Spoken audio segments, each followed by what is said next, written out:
Hello everyone, welcome to my channel physics with Rajni দোকর।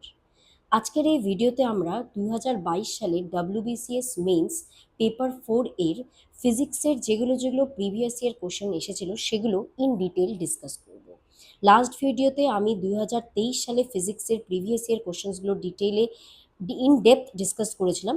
আজকে আমরা 2022 সালের কোশ্চেন্সগুলো করব। তো শুরু করা যাক প্রথম কোশ্চেন দিয়ে। ফার্স্ট কোশ্চেনটা বলেছে the velocity profile of a liquid flowing through a capillary is, চারটে অপশন আছে। তো প্রথমে আমি বলি ক্যাপিলারি মানে হচ্ছে একদম সরু নল, মানে এই যে সরু একদম টিউবকে আমরা বলবো ক্যাপিলারি, যেগুলোকে এত সরু যে হাতে আপনি যদি হালকা একটুকু চাপ দেন, একটু চাপ দিলে এটা ভেঙে যাওয়ার সম্ভাবনা থাকে। এবার এই সরু ক্যাপিলারির মধ্য দিয়ে যদি কোনো লিকুইড মানে তরল পদার্থ প্রবাহিত হয়, তাহলে তার ভেলোসিটি প্রোফাইল কি হবে এটা আমাদেরকে জিজ্ঞেস করেছে। এবার এই সরু নলকে আমি একটু জুম করলাম, ধরলাম এটাকে জুম করে আমরা এই সরু নলটাকে এইভাবে দেখিয়েছি এই ইয়েলো কালার দিয়ে, ঠিক আছে। এবার ধরলাম এর মধ্যে দিয়ে লিকুইড ফ্লো হচ্ছে। ভেলোসিটি প্রোফাইল বলতে কি বোঝায়, যে ভেলোসিটি প্রোফাইল হলো মানে ভেলোসিটির বন্টন, মানে ক্যাপিলারির যে কোনো একটা নির্দিষ্ট ক্রস সেকশনে, মানে একটা নির্দিষ্ট টাইমে যে লিকুইডগুলো মানে ভেলোসিটি একটা টাইমে কোথায় থাকছে সেইটা, মানে জাস্ট আপনার সিম্পল এটা মনে রাখবেন যে এটা হচ্ছে ভেলোসিটি প্রোফাইল, মানে ভেলোসিটির বন্টন একটা নির্দিষ্ট টাইমে। তো এবার মনে রাখতে হবে যে এই ক্ষেত্রে এই ক্ষেত্রে সঠিক উত্তর কি হবে, এই ক্ষেত্রে সঠিক উত্তর হবে ডি, প্যারাবোলিক। তাহলে মনে রাখতে হবে ক্যাপিলারির মধ্য দিয়ে যখনই লিকুইড ফ্লো হয়, এবার লিকুইডের যে ফ্লোটা হবে সেটাও একটা জিনিস মনে রাখতে হবে, সেই ফ্লোটা কেমন হতে হবে, সেই ফ্লোটাকে হতে হবে laminar flow. Laminar flow, laminar flow মানে হচ্ছে আপনারা মনে রাখবেন শান্ত প্রবাহ, শান্ত প্রবাহ, মানে যেখানে লিকুইডের প্রত্যেকটা পার্টিকেল কি করবে, ধরেন লিকুইডটা এভাবে ফ্লো হচ্ছে, তাহলে লিকুইডটা এই পয়েন্টে পৌঁছলে লিকুইডের যা ভেলোসিটি হবে, পরবর্তী পয়েন্ট যখন এই পয়েন্টে আসবে তখন তার ভেলোসিটি সেম হবে। এটাকে আমরা শান্ত প্রবাহ বলি। তাহলে মনে রাখতে হবে এর সঠিক উত্তর কি হবে, অপশন ডি, প্যারাবোলিক। আশা করি এটা ক্লিয়ার হয়েছে। কোশ্চেন নাম্বার 2-তে যাই। Question number 2, hydraulic press is based on which law, চারটে অপশন আছে। তাহলে আপনাকে বলতে হবে হাইড্রোলিক প্রেস কোন নীতির উপর ভিত্তি করে কাজ করে। তাহলে এর সঠিক উত্তর হবে বি, পাস্কালস ল। এবার বি হচ্ছে পাস্কালস ল। এবার দেখুন আপনারা 2023 সালে যে কোশ্চেন এসেছিল সেটা এসেছিল বার্নলিজ ল এর উপর ভিত্তি করে, আর 2022 সালে এসেছে পাস্কালের ল। তার মানে এবার এই কোশ্চেনে যেগুলো বাকি লগুলো আছে সেগুলো সম্বন্ধে আপনারা একটু করে আইডিয়া নিয়ে নিতে হবে। এবার এখানে আমাদের তাহলে উত্তর কি হবে, বি, পাস্কালস ল। পাস্কালের সূত্র কি বলেছে, পাস্কালের সূত্র বলেছে, আমি সূত্রটা লিখে দিচ্ছি, pressure applied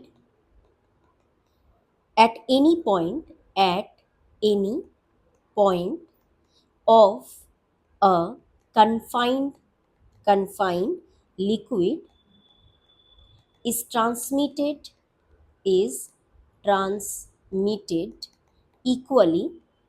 equally in all directions throughout the liquid.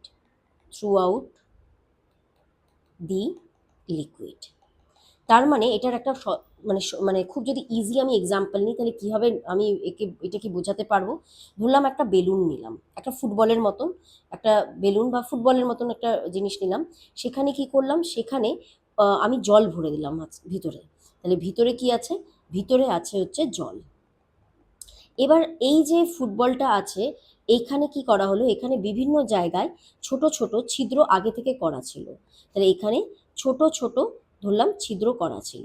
এবার ছিদ্রগুলোকে প্রথমে হাত দিয়ে চেপে বা কোনো কিছু দিয়ে চেপে বন্ধ করা, মানে আটকানো ছিল। জল ভরার পর আমি যদি কোনো জায়গায় আমি যদি প্রেশার করি, তাহলে প্রত্যেকটা দিক থেকে কি বাড়াবে, লিকুইড বেরোবে এই প্রত্যেকটা ফুটো দিয়ে, এবং এই প্রত্যেকটা ফুটো দিয়ে সমান বেগে লিকুইড বেরোবে।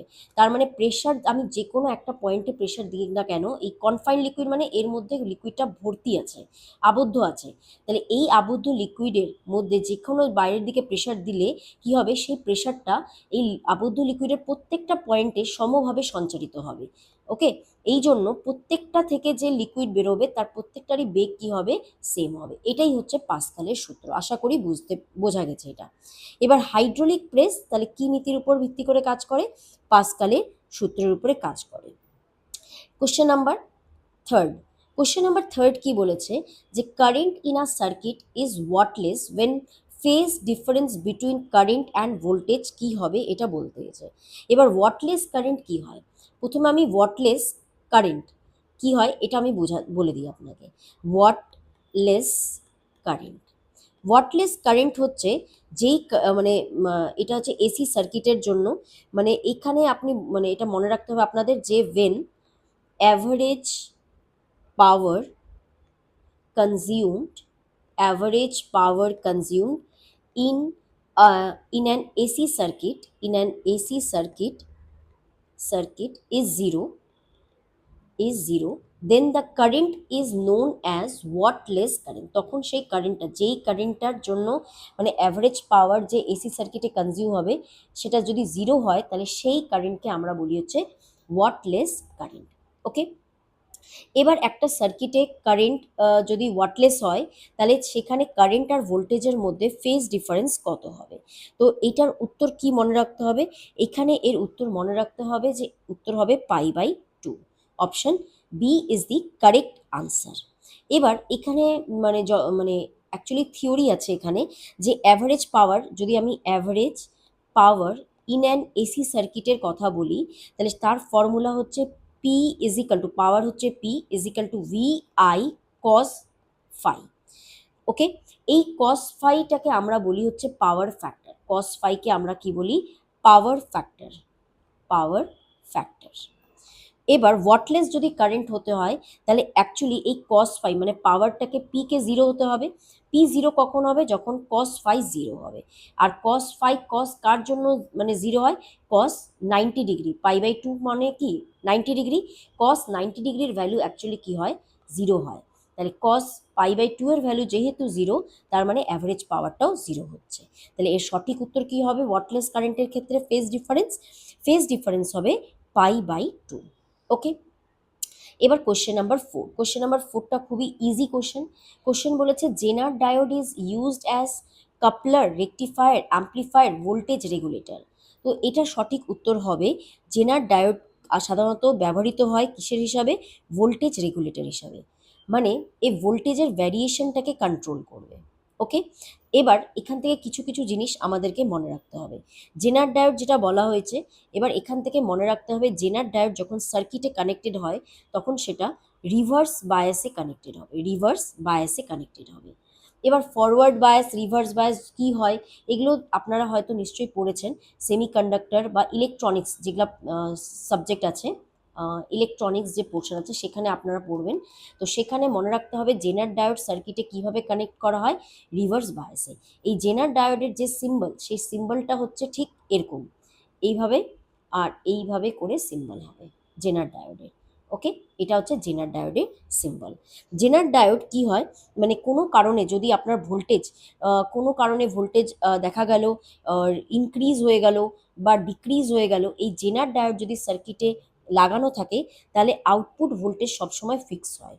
তার মানে আপনাদের মনে রাখতে হবে জেনার ডায়োড কী হিসাবে কাজ করে, ভোল্টেজ রেগুলেটর হিসাবে কাজ করে। আর জেনার ডায়োড অ্যাকচুয়ালি কি, এটা রিভার্স বায়াসে লাগানো পিএন জাংশন ডায়োড। ওকে, এটা একটা স্পেশালি জাংশন ডায়োড। আর এটা যখন রিভার্স বায়াসে কাজ করবে তখন কোন রিজনে কাজ করবে এটাও পরীক্ষায় কিন্তু আসে। এটা মনে রাখতে হবে এটা ব্রেকডাউন রিজনে কাজ করে, ব্রেকডাউন রিজনে কাজ করে। এবার এই যে ব্রেকডাউন রিজন কি, রিভার্স বায়াস কি, এই সমস্ত কিছু আমরা ইলেকট্রনিক্স চ্যাপ্টারে বুঝবো। আমি কয়েকদিন পরেই ফিজিক্সের প্রিভিয়াস ইয়ার কোশ্চেন যেরকম আমরা ডিসকাস করছি সেইভাবে ফিজিক্সের যে থিওরি আছে প্রত্যেকটা থিওরি চ্যাপ্টার ওয়াইজ আমি ডিসকাস করব আপনাদের। ওকে, তো সেখানে আপনাদের এগুলো পয়েন্ট আমি ক্লিয়ার করে দেবো। নেক্সট কোশ্চেন দেখি, question number 5, bicycle in motion does not fall because one of the following is conserved। মানে সাইকেল চলার সময় পড়ে না যাওয়ার কারণ মানে পড়ে না গেলে নিচের দেওয়া 4টি অপশনের মধ্যে কোনটি সংরক্ষিত থাকে। তাহলে এর সঠিক উত্তর কি হবে, এর সঠিক উত্তর হবে অ্যাঙ্গুলার মোমেন্টাম। ওকে, তার মানে মুভিং যখন বাইসাইকেল যখন মোশনে থাকে তখন তার অ্যাঙ্গুলার মোমেন্টামটা কি থাকে, কনজার্ভ থাকে। ওকে, অ্যাঙ্গুলার মোমেন্টামটা কনজার্ভ থাকে। এবার আমি এখান থেকে বলে দিই যে অ্যাঙ্গুলার মোমেন্টাম অ্যাকচুয়ালি কী হয়। অ্যাঙ্গুলার মোমেন্টামকে আমরা এল দিয়ে এক্সপ্রেস করি। Angular momentum L is equal to হয় আই ওমেগা। আই কি হয়? আইকে আমরা বলি হচ্ছে moment of inertia, moment of inertia, okay. আর ওমেগাটা কি? ওমেগা হচ্ছে অ্যাঙ্গুলার ভেলোসিটি, অ্যাঙ্গুলার ভেলোসিটি। এই মোমেন্ট অফ ইনার্শিয়ার আবার এক্সপ্রেশন আছে কি, যে আই ইজ ইকাল টু কি হয়, এম ইন্টু আর স্কোয়ার হয়, ওকে। এটা মোমেন্ট অফ ইনার্শিয়ার এক্সপ্রেশন। এবার এই যে আমি বললাম যে অ্যাঙ্গুলার মোমেন্টাম এল, এই অ্যাঙ্গুলার মোমেন্টাম এল এটার ইউনিটটাও আপনারা একটু দেখে রাখবেন। এই অ্যাঙ্গুলার মোমেন্টাম এল এর ইউনিট কি হবে, KG metre square per second হবে, ওকে, সেকেন্ড ইনভার্স। তো এটা হচ্ছে অ্যাঙ্গুলার মোমেন্টাম, ওকে। তো এই তাহলে কোশ্চেন নাম্বার 5-এর সঠিক অ্যান্সার কি হবে, বি, অ্যাঙ্গুলার মোমেন্টাম। আর বাকি লিনিয়ার মোমেন্টাম কি হয়, linear momentum P is equal two কি হয়, মাস ইন্টু ভেলোসিটি, এটা জানা আছে। কাইনেটিক এনার্জির এক্সপ্রেশন কি হয়, কাইনেটিক এনার্জি হয় half into mass into velocity square. Next question, question number 6. What type of noise can be abated by providing lining on walls and ceiling with sound absorbing material? তো এটার সঠিক উত্তর কি হবে? এবার এটার সঠিক উত্তর হবে কোন টাইপের নয়েজকে অ্যাকচুয়ালি আমরা কন্ট্রোল করি। এটা সঠিক উত্তর হবে D, reflection noise, okay, reflection noise. Next question, polarization of light proves that light is a longitudinal nature, quantum nature of light, corpuscular or transverse. এবার এই যে মানে পোলারাইজেশন অফ লাইট মনে রাখতে হবে, সঠিক উত্তর হবে D, transverse nature of light, okay, transverse nature. Transverse nature of light আমি লাস্ট ভিডিওতেও ডিসকাস করেছিলাম। ট্রান্সভার্স নেচার কথাটার মানেটা হচ্ছে যে মানে ভাইব্রেশনটা যেদিকে হবে, ধরলাম ভাইব্রেশনটা ওয়াই ডিরেকশনে যদি হয়, তাহলে লাইটের প্রোপাগেশন পারপেন্ডিকুলার ডিরেকশন হবে, মানে এক্স ডিরেকশনে হবে, ওকে। এটাই হচ্ছে ট্রান্সভার্স। তো এবার লাইটের ক্ষেত্রে কি হয়, লাইট অ্যাকচুয়ালি কি, light is a electromagnetic wave, light is an electromagnetic wave, okay. এবার লাইট যদি ইলেকট্রোম্যাগনেটিক ওয়েভ হয়, তার মানে লাইটের ক্ষেত্রে ইলেকট্রিক ফিল্ড আর ম্যাগনেটিক ফিল্ড, এদিকে ধরলাম ইলেকট্রিক ফিল্ড আর ম্যাগনেটিক ফিল্ড পারপেন্ডিকুলার ডিরেকশনে ভাইব্রেট করে, আর তার সাথে পারপেন্ডিকুলার ডিরেকশনে লাইটটা প্রোপাগেট করে, তাহলে এই দিকে কি হবে, প্রোপাগেশন করবে, এইদিকে আমি লিখে দিই প্রোপাগেট করবে।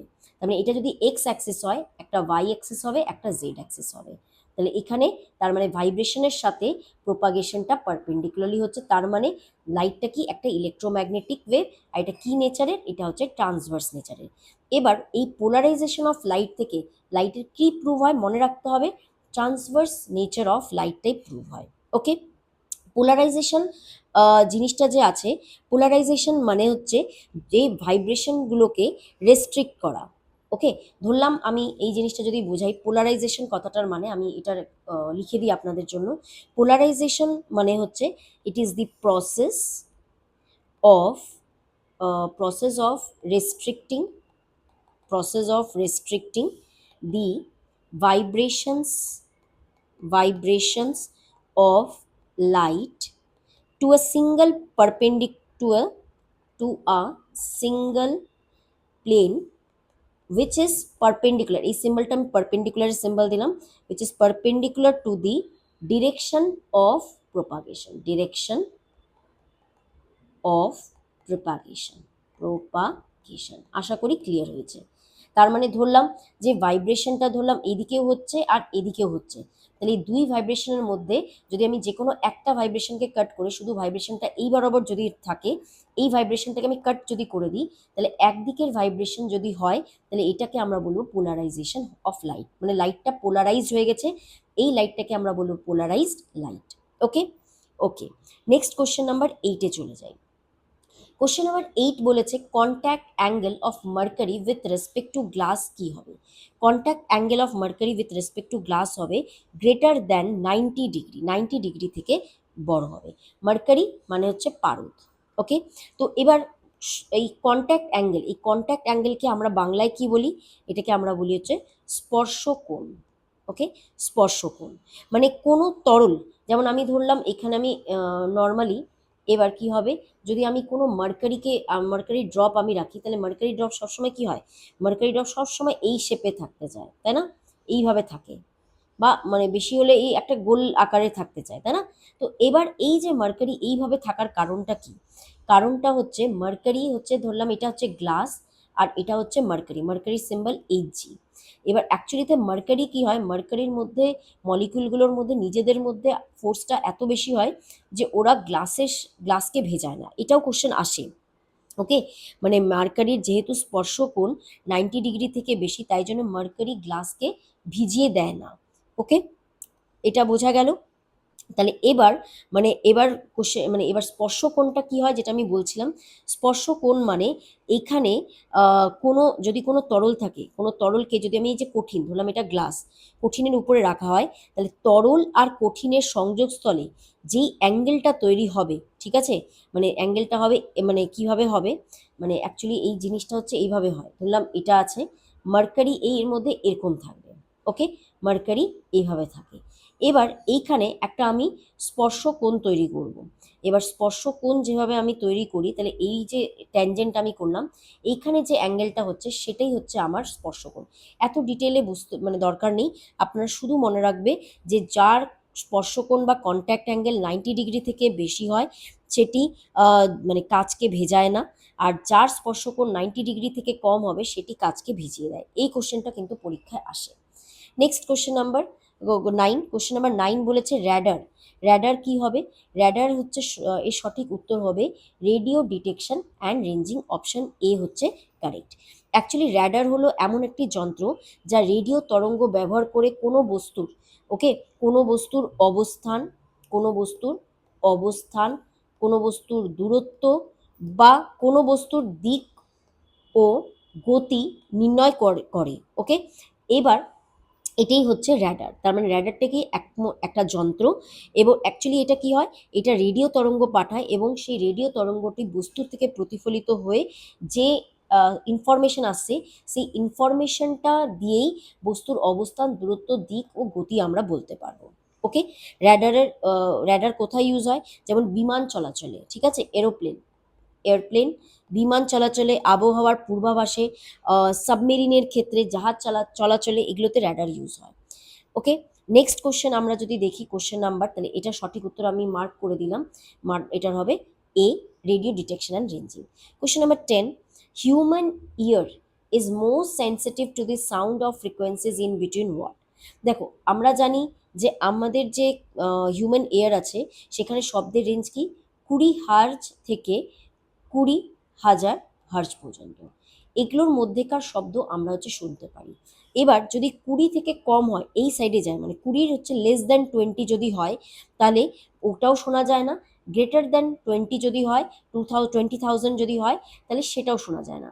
20 হার্জের নিচেকে আমরা যে সাউন্ড হয় সেটাকে আমরা বলি হচ্ছে, আমি লিখে দিই, মানে এখানে আমি লিখে দিই, less than যদি 20 হয় সেটাকে আমরা বলি ইনফ্রাসনিক সাউন্ড, ইনফ্রাসনিক সাউন্ড। ওকে, আর যদি আমাদের greater than 20,000 যদি হার্জ হয় সেটাকে আমরা বলি আল্ট্রাসনিক, আল্ট্রাসনিক সাউন্ড। আর যেই সাউন্ডটা আমাদের 20 থেকে 20,000 হার্জের মধ্যে হয় সেই রেঞ্জটাকে আমরা বলি অডিবল, অডিবল রেঞ্জ। ওকে, অডিবল রেঞ্জ।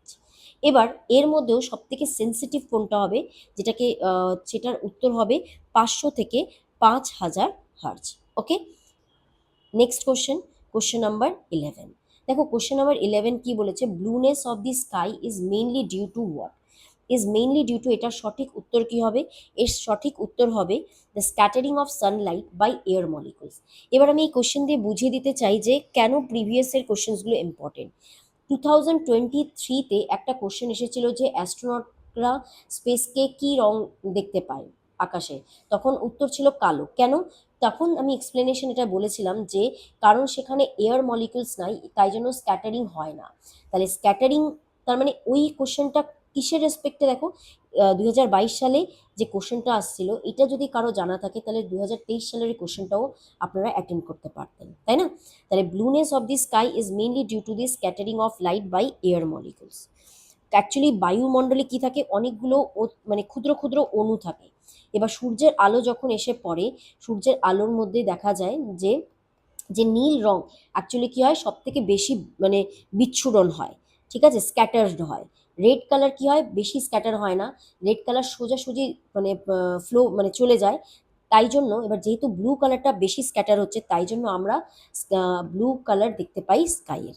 এবার যেই স্ক্যাটারিংটা হচ্ছে সেখানে কোন সূত্র ল কাজে লাগছে, সেই লটাও মনে রাখবেন, নাম আসে, সেই লটার নাম হচ্ছে র্যালেস ল, র্যালের সূত্র। ওকে। এবার এখানে বলেছে যে ইন্টেন্সিটি, লাইটের যে ইন্টেন্সিটি, বিচ্ছুরিত লাইটের যে ইন্টেন্সিটি হবে, সেটা প্রপোর্শনাল টু হয় ল্যামডা 1/λ⁴। ল্যামডা কি হয়, ল্যামডাটাকে আমরা বলি ওয়েভলেন্থ অফ লাইট, ওয়েভলেন্থ মানে হচ্ছে তরঙ্গ দৈর্ঘ্য, ওয়েভলেন্থ অফ লাইট। এবার ওয়েভলেন্থের ক্ষেত্রে যদি আমি দেখি, ওয়েভলেন্থটা সব থেকে যে আমি যদি বলি কম কার, সেই ওয়েভলেন্থটা কম হচ্ছে আমাদের ব্লু কালারের, তাই জন্য ব্লু কালারটা বেশি স্ক্যাটার হয়। Next question, question number 12। Question number 12 কি বলেছে, the pressure gauge required for measuring high pressure of the order of 10⁵ PSI। দেখো পিএসআই এর ফুল ফর্ম কি, পিএসআই হচ্ছে ইউনিট, পিএসআই একটা ইউনিট, সেটা ইউনিটের ফুল ফর্ম হচ্ছে pounds per square inch. Okay, square inch, এটাও প্রেশার মাপার ইঞ্চ। 1 PSI, নর্মালি আমরা পাস্কাল জানি প্রেশারের ইউনিট, বাট পিএসআইও একটা ইউনিট। 1 পাস্কাল কি হয়, 1 পাস্কাল হচ্ছে 6894.76, এটা পাস্কালের সাথে ইকুয়াল। আর পিএ মানে, পিএ হচ্ছে আপনার পাস্কাল, এটা কি পাস্কাল, পাস্কাল কিসের একক, প্রেশারের একক। এবার বলেছে pressure gauge required for measuring high pressure of the order of এত পাস্কাল, সেটাকে মাপার জন্য কোন প্রেশার গজ ইউজ হবে, তার উত্তর হবে বি, বর্ডন প্রেশার গজ। ওকে, এইটি অ্যাকচুয়ালি কি হয়, খুব উচ্চ চাপ মাপতে পারে। ওকে, তাই জন্য আমরা এই প্রেশার গজকে ইউজ করি, প্রেশার গজের কাজ হচ্ছে প্রেশার মাপা। Question number 13। কোশ্চেন নাম্বার 13 কি বলেছে, in N type semiconductor ultra pure silicon is doped with what. এবার এন টাইপ আমরা জানি যে আমাদের ক্ষেত্রে যে সেমিকন্ডাক্টর আছে সেটা দুই রকমের। আমরা একটা হচ্ছে ইন্ট্রিনজিক সেমিকন্ডাক্টর, ইন্ট্রিনজিক, আর একটা হচ্ছে এক্সট্রিনজিক, এক্সট্রিনজিক সেমিকন্ডাক্টর। এই দুটো সেমিকন্ডাক্টর আমাদেরকে এক্সামে আমাদের পড়তে হবে। ওকে, সেমিকন্ডাক্টর। এবার এই ইন্ট্রিনজিক মানে হচ্ছে কি, ইন্ট্রিনজিক কথাটার মানেটা হচ্ছে পিওর সেমিকন্ডাক্টর, যেখানে কোনো ফরেন মেটেরিয়াল পার্টিকেল, বাইরের কোনো পার্টিকেলে, যেমন শুধুমাত্র সিলিকনের সেমিকন্ডাক্টরের মধ্যে সিলিকন অ্যাটম থাকবে। জার্মেনিয়াম সেমিকন্ডাক্টর যদি হয় পিওর, তাহলে সেখানে শুধু জার্মেনিয়াম থাকবে। ওকে, কিন্তু এক্সট্রিনজিকে দু রকমের হয়, একটা এন টাইপ আর একটা হচ্ছে P type semiconductor, N type আর পি টাইপ। এবার এই এন টাইপ আর পি টাইপকে আমি ভালো করে বলি। এন টাইপ যে সেমিকন্ডাক্টর, সেই এন টাইপের মধ্যে যে ইম্পিউরিটি থাকে সেটা কি ধরনের থাকে, পেন্টাভ্যালেন্ট, পেন্টাভ্যালেন্ট ইম্পিউরিটি থাকে। ওকে, মানে পেন্টাভ্যালেন্ট মানে যার যোজ্যতা বা ভ্যালেন্সি কত হয়, যার যোজ্যতা বা ভ্যালেন্সি হচ্ছে 5। ওকে, পেন্টাভ্যালেন্টের ভ্যালেন্সি হচ্ছে 5 হবে। আর যদি পি টাইপের কথা বলি, পি টাইপের ক্ষেত্রে যে ভ্যালেন্সি হবে সেটার ভ্যালেন্সি কত হয়, সেই সরি, পি টাইপ যেটা হবে, সেই পি টাইপের ক্ষেত্রে ভ্যালেন্সির কথা যদি বলি, সেটা হচ্ছে ট্রাইভ্যালেন্ট ইম্পিউরিটি অ্যাড করা হয়, ট্রাইভ্যালেন্ট ইম্পিউরিটি অ্যাড করায়। সেখানে তার যদি ভ্যালেন্সির কথা বলি, ভ্যালেন্সি হচ্ছে 3 হয়। ওকে, এটার ভ্যালেন্সি কত, এখানে যে অ্যাড করা হবে তার ভ্যালেন্সি হচ্ছে 5। এন টাইপের যদি আমি উদাহরণ দিই, এক্সাম্পল কি মানে অ্যাড করতে পারি, ফসফরাস অ্যাড করা যায়। আর পি টাইপের ক্ষেত্রে কি অ্যাড করা যায়, ফরেন পার্টিকেল, অ্যালুমিনিয়াম ইউজ করতে পারবো। তাহলে এখানে এটা সঠিক উত্তর কি হবে, এটা সঠিক উত্তর হচ্ছে হবে হচ্ছে ফসফরাস, ফসফরাস একটি পঞ্চযোজী মৌল। Okay, next question, a light emitting diode produces light when. এবার লাইট এমিটিং ডায়োড মানে এলইডি। ওকে, এলইডিতে কি হয়, এলইডি লাইট এমিটিং ডায়োড মানে এখানে এই ডায়োডের মধ্যে দিয়ে যদি কারেন্ট ফ্লো হয়, তাহলে এ লাইট এমিট করে, তাই না, এলইডি আমরা জেনে থাকি। এই লাইট এমিটিং ডায়োড কোন বায়াসে কাজ করে, এটা হচ্ছে আমাদের কোশ্চেন। এবার মনে রাখতে হবে, আমি এখানে বলে দিতে চাই একটা জিনিস। এবার দু ধরনের বায়াস আছে, একটা ফরওয়ার্ড বায়াস আর একটা কি রিভার্স বায়াস। ওকে, এবার এই যে এলইডি, 1 সেকেন্ড, এই যে এলইডি লাইট এমিটিং ডায়োড, এই লাইট এমিটিং ডায়োড এলইডি কি করবে, এর মধ্যে দিয়ে ইলেকট্রিসিটি ফ্লো হবে। ইলেকট্রিসিটি থেকে, ইলেকট্রিক্যাল এনার্জি থেকে আমরা কি পাবো, ইলেকট্রিক্যাল এনার্জি থেকে আমরা পাবো হচ্ছে লাইট। আর এটা তখনই পসিবল যখন এটাকে আমরা ফরওয়ার্ড বায়াসে কানেক্ট করব। ওকে, তাহলে 14 এর সঠিক উত্তর A. Question number 15, LED and laser diodes কি দিয়ে তৈরি হয়? এই এলইডি হচ্ছে, এখানে চারটা অপশন আছে, অ্যালুমিনিয়াম, গ্যালিয়াম আর্সেনিক, আর এটা হচ্ছে গ্যালিয়াম আর্সেনাইড। এটা কি বলেছে, এটা হচ্ছে গ্যালিয়াম আর্সেনাইড, নাইট। তো এটা সঠিক উত্তর হবে অপশন নাম্বার ডি। ওকে, নেক্সট কোশ্চেন নাম্বার 16। এটা কোশ্চেন নাম্বার 16 কি বলেছে, এটা আজকে last question. Electrical resistivity of a conductor, চারটে অপশন আছে, ইনক্রিজ হয় টেম্পারেচারের সাথে, না ডিক্রিজ হয়, না কোনো চেঞ্জই হয় না, বা প্রথমে ডিক্রিজ হবে লোয়ার টেম্পারেচার তারপরে বাড়বে, এরকম অপশন আছে। তাহলে এটার সঠিক উত্তর কি হবে, এর সঠিক উত্তর হবে এ। তাহলে electrical resistivity of a conductor increases with temperature, এই কনসেপ্টের উপরে কোশ্চেন 2023-এ এসেছে। এবার এই যে ইলেকট্রিক্যাল রেজিস্টিভিটি আছে, এবার এই ইলেকট্রিক্যাল রেজিস্টিভিটিকে আমরা রো দিয়ে এক্সপ্রেস করি। রো এর ফর্মুলা কি, রো এর ফর্মুলা হচ্ছে আর এ বাই এল। আপনারা হয়তো এই ফর্মুলাটা জানেন, R is equal to rho L by A. তাহলে এখান থেকে এই রোটাই হচ্ছে রেজিস্টিভিটি, আর এই রোটা টেম্পারেচার বাড়লে ইন কেস অফ কন্ডাক্টর এটা কি হয়, ইনক্রিজ হয়। ওকে, মনে থাকবে। আর সেমি কন্ডাক্টর যদি থাকে, তাহলে ইন কেস অফ যদি সেমিকন্ডাক্টরের উদাহরণ কি হবে, সেমিকন্ডাক্টরের উদাহরণ হচ্ছে জার্মেনিয়াম, সিলিকন। এর ক্ষেত্রে কি হয়, টেম্পারেচার বাড়লে রো কি হয়, রেজিস্টিভিটি কি হয়, রেজিস্টিভিটি হচ্ছে ডিক্রিজ হয়। ওকে, তাহলে এইটা আপনাদের মনে রাখতে হবে। আর এই রেজিস্টিভিটির এককও মনে রাখতে পারেন, এই রেজিস্টিভিটির একক হচ্ছে ওহম মিটার। ওকে, রেজিস্টিভিটির একক হচ্ছে ওহম মিটার। তো এটা হচ্ছে কোশ্চেন নাম্বার 16। তাহলে আজকে আমরা যতগুলো 2022 সালে প্রিভিয়াস ইয়ার কোশ্চেন্সগুলো ফিজিক্সের যেগুলো এসেছিলো সেগুলো ডিসকাস করলাম। আপনাদের এই ভিডিওটা কেমন লাগলো, আপনাদের ফিডব্যাক প্লিজ কমেন্ট সেকশনে জানাবেন। আগামী দিনে আমি আরও ভিডিও নিয়ে আসবো, বাকি যে প্রিভিয়াস ইয়ার কোশ্চেন্সগুলো আছে সেগুলো নিয়ে আসবো। শুধু ফিজিক্সই নয়, আমি বাকি যে সাবজেক্টগুলো আছে, সায়েন্স যে পেপার 4 আছে, পেপার 4-এর প্রত্যেকটা টপিকের উপর নিয়ে আসবো। মানে ফিজিক্সের সাথে আমি কেমিস্ট্রি, বায়োলজি, এনভায়রনমেন্ট, ওকে, প্রত্যেকটা টপিকের উপরে আমি প্রিভিয়াস ইয়ার কোশ্চেন্সগুলো ডিসকাস করব। আর তার সাথে সাথে আমি শীঘ্রই প্রত্যেকটা সাবজেক্টের, ফিজিক্স, কেমিস্ট্রি, বায়োলজির প্রত্যেকটা সাবজেক্টের চ্যাপ্টার ওয়াইজ আমি হচ্ছে থিওরি ডিসকাশনের ভিডিও উইথ এমসিকিউ, ওকে, আপনাদের প্র্যাকটিস করার জন্য যে এমসিকিউ, তার সাথে আমি একসাথে নিয়ে আসবো। তো প্লিজ আপনাদের ফিডব্যাক জানাবেন, তাহলে আমার ভিডিও বানাতে আরও সুবিধা হবে। আজকের এই ভিডিওটা আমি এতক্ষণই রাখলাম। আপনাদের যদি কোনো কমেন্ট থাকে প্লিজ আমাকে জানাবেন। আজকের জন্য থ্যাংক ইউ সো মাচ।